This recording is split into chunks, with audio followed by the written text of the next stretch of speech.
Dans cette vidéo, je vous explique comment utiliser les identités remarquables. Quand on vous demande de développer une expression littérale, on a vu jusqu'à présent les deux premiers niveaux de difficulté. Le troisième niveau de difficulté, c'est des formules particulières qu'on va appeler les identités remarquables. On est dans des cas de double distributivité puisqu'on a deux parenthèses qui vont se multiplier. Ici, le fait qu'on ait un carré indique qu'on a bien la parenthèse qui est multipliée par elle-même. Donc ce sont des cas de double distributivité, mais qui sont tellement particuliers qu'on a des formules qu'on va utiliser qui vont nous permettre d'aller plus vite. Donc ces formules, on les connaît par cœur. A plus b au carré est égal à a carré plus 2ab plus b carré.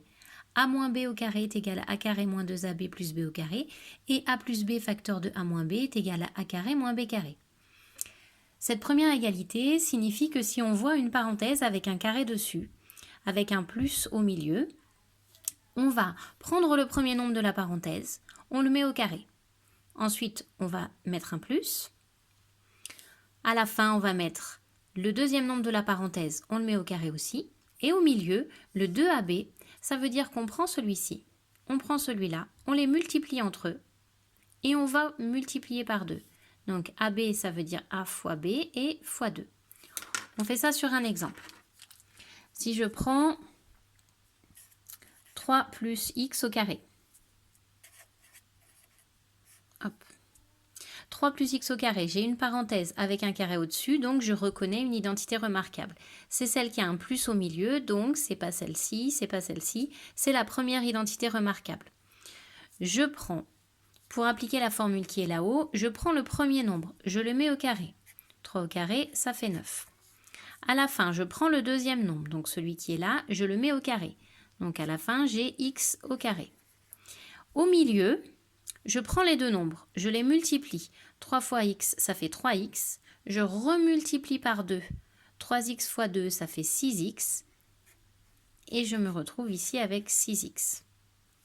D'accord? On a un plus, donc j'ai mis un plus. Et on a 2 fois le premier nombre fois le deuxième nombre. Donc j'ai bien fait 3 fois x, ça fait 3x. Et je remultiplie par 2. Si je veux détailler, faire une étape avant d'écrire ça, on va pouvoir écrire le premier nombre, je le mets au carré. Le deuxième nombre, je le mets au carré. Et entre les deux, je fais 2 multiplié par le premier nombre multiplié par le deuxième. Et ça va nous permettre d'arriver sur l'étape que j'ai notée juste en dessus.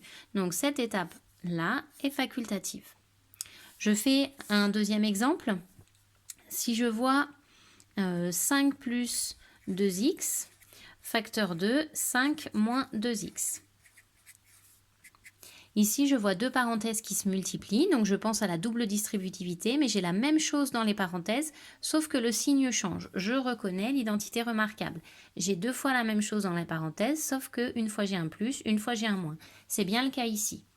La formule, elle me dit, je prends le premier nombre, je le mets au carré, je prends le deuxième nombre, je le mets au carré, et au milieu, je mets un moins. C'est tout. Donc, je reviens sur mon exemple. Je prends le premier nombre, je le mets au carré. 5 au carré, ça fait 25. Je prends le deuxième nombre, je le mets au carré. 2x, si je mets au carré, ça fait 4x au carré. Et au milieu, je mets un moins. Tout simplement, on prend le premier nombre, on le met au carré. 5 fois 5, ça fait 25. Je prends le deuxième nombre, je le mets au carré. Donc le deuxième nombre, étant donné qu'il est composé, je mets le 2 au carré et le x au carré. Donc ça fait 4 et x au carré. Et au milieu, je mets un moins, comme c'est écrit là-haut. Et on a terminé.